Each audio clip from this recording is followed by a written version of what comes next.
Please subscribe and ring the bell for more simple and objective videos on topics that matter. In this video, we're going to look at a simple explanation of communism, as well as an explanation for private property, examples of communism, and lastly the pros and cons of communism.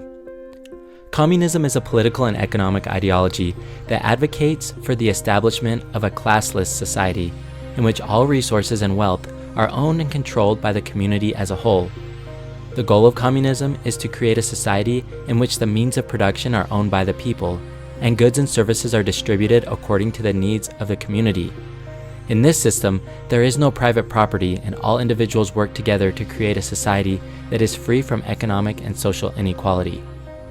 Private property is a fundamental concept within the communist ideology, and it is one of the main issues that distinguishes communism from other economic systems. In communism, private property refers to the means of production, such as factories, land, and machinery, which are typically owned and controlled by individuals or corporations. Communists believe that private property leads to economic inequality and exploitation, as the owners of these means of production can use them to extract profit from the labor of others. They argue that private property is a form of theft, as it allows individuals to take the fruit of others' labors without contributing anything themselves. In a communist system, private property is abolished, and the means of production are owned and controlled by the community as a whole. This means that everyone has equal access to resources and wealth, and that the community collectively decides how resources are allocated and how work is organized. However, it is important to note that the concept of private property within communism does not necessarily mean that individuals cannot own personal possessions. For example, individuals may still own their own homes, clothing, and personal items. The distinction is between personal property, which is owned for individual use, and private property, which is owned for the purpose of extracting profit from the labor of others. The origins of communism can be traced back to the writings of Karl Marx and Friedrich Engels in their book The Communist Manifesto, published in 1848. They laid out the basic principles of communism, arguing that the capitalist system was inherently flawed and would eventually be replaced by a socialist system, which would in turn lead to communism. According to Marx and Engels, capitalism created a society in which the wealthy controlled the means of production, while the working class was exploited and forced to sell their labor for low wages. They argued that this system was unsustainable and that the only way to create a truly just society was to abolish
who will say things like, when the Messiah comes, that non-Jews will end up being like slaves to Jews and things like that.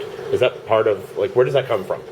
What you're saying is correct. What you're saying is correct.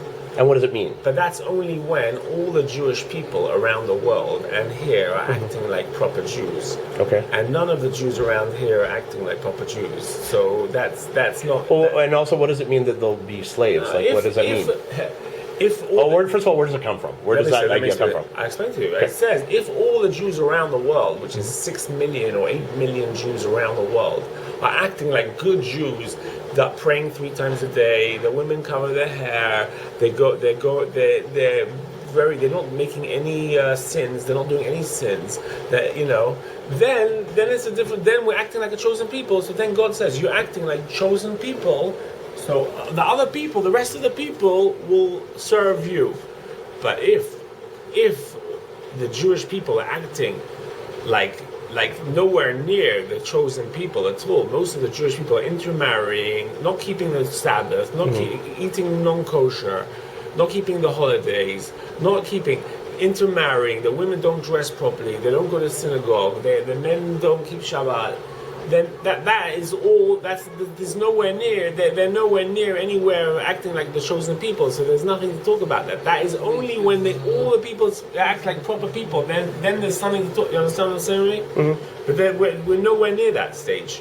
Okay. So there's nothing to talk about. Where does that source come from? Just one. That's good. One of the prayers we say on the after Sabbath. I can show it to you, the prayer. Okay. You want to see the prayer? Yeah, sure. And what does it mean? I mean, what do the interpretations say it means? You read Hebrew?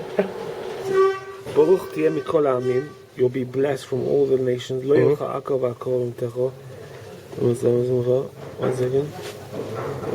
Yavduch ha'amim. What does it say? What does it say?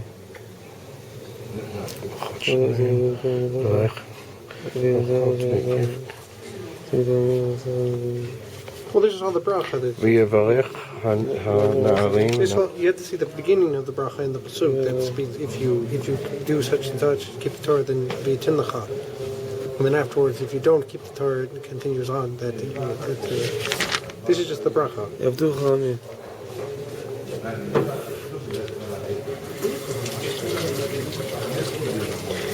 It says here, Kashem Elkecha berechacha, kasher v'avat goyim rabim. You'll lend to the goyim. Okay, I don't know that word. V'avat goyim rabim. Lend. V'ata lo ta'avod, and you won't borrow. You'll lend them the money. U'mashalta b'goyim rabim. Rule. You rule over the goyim. U'v'cha lo yimshalu. And upon you they won't rule. Yeah.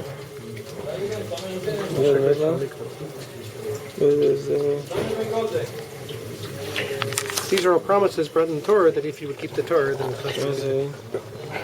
I guess I'm wondering, okay, I come from a humanistic background, not a religious background, but is that a moral thing? What? No, they'll want to, because they'll see you're such a great person. Like, for instance, you want to serve your country. Okay. It's not an avdus with a Jew is a different avdus from the American, black slave movement. Okay. It's not like it's not we were slaves in Egypt. It's not that type of being whipped. So that's it. I found you the what rules you of needed. Torah That was treat a servant better than him. Yeah, you saw it over here. I saw it, and now I'm getting a good explanation. Sorry, I'll just. שיום אחד הגויים יהיה עבדים שלנו. Slaves of anybody else. Okay. It's ridiculous. Okay. Besides the point that there are like 12 million Jews and. Yeah. Okay. We're gonna have a whole lot of slaves. It will be. If it comes to pass, exactly. Okay. אוקיי, אם אתה מאמין שיום אחד הגויים יהיה עבדים שלנו. חס וחלילה, לא יהיו עבדים ולא יהיו אדונים. זהו. מה פתאום שיהיו עבדים? אבל זה לא כתוב בתנ"ך? משהו? חס וחלילה, דווקא הנביא ירמיה יצא נגד העבדות. התורה יוצאת נגד העבדות גם כן. סליחה, התורה מדברת על עבד כנעני, אותם הגויים שגרו פה בארץ, מלפני שהעם היהודי נוצר בכלל. לפני אברהם אבינו, לפני יצחק ולפני יעקב כולם, לא. בכלל. אבל לא, סליחה, התלמוד אומר משהו על... מה? שהגויים יהיו עבדים שלנו? לא, אני לא קראתי שהם יהיו עבדים, וגם אם זה כתוב, לא צריך לקחת את זה איך שזה נכתב. לא, אוקיי. לא שאלה טובה. לפרש את זה מילה מילה, יכול להיות שהתכוונו למישהו אחר, יכול להיות שהתכוונו לגויים עובדי עבודה זרה, שלא יהודים כמונו, יכול להיות שהתכוונו לגויים שהיו פה לפני היהודים.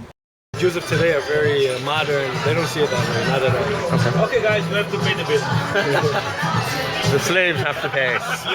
Hello. He is my slave. Okay. See the white man over here? And he's my soldier. Okay. I'm his soldier. It sounds very kinky. I like it. Okay. Well, I'll ask in English. Do you believe that the Gentiles, the Goyim, will one day become the slaves of the Jews? It's not a belief. It's part of the Torah. Okay. Not a slave like a slave today. We're like gonna beat them and then they become a slave. They're gonna see how much the Torah is meaningful, and they don't want the Jewish person to work. So they say, we help you in everything, and you learn Torah. It's gonna be a big world peace.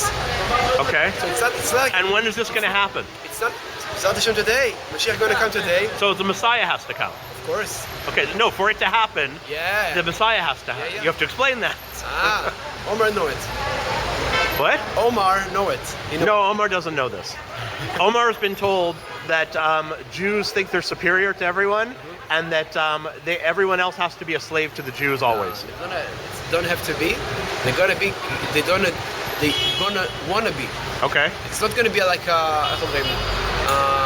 Forced? Forced. It's gonna be by free choice. Okay. So if Omar or somebody else does not want to serve the Jews, You cannot. okay. And why do they have to serve us, by the way? They don't have to. So they want. Okay. Why do they? So they want to. Why would they want to? Because just like you want to help other people to do good things, you're gonna help them to make them. So also, when Mashiach gonna come, all the Everyone will want to be Jews, I think. Everyone will want to be Jews? Yeah. Yeah, but wouldn't that make more sense? Because you'd want people, helping you. בחוץ תפילין הנחת היום? כן. No, that's the answer. Okay. It's not So if everybody said they didn't want to, that's okay by you. No, it's okay by the Torah. Where in the Torah does it say this, by the way? In the Zohar. The Zohar is not the Torah, the Talmud. תעצור לצלם, תעצור. Why? הזוהר, תורה, גמרא, חומש, תהילים, הכל, it's one big Torah. Okay, you're talking about everything in Judaism. I'm talking about the 5 books of Moses. No, everything is together. It's not separate. Okay, but where is it in the Zohar? It's actually written.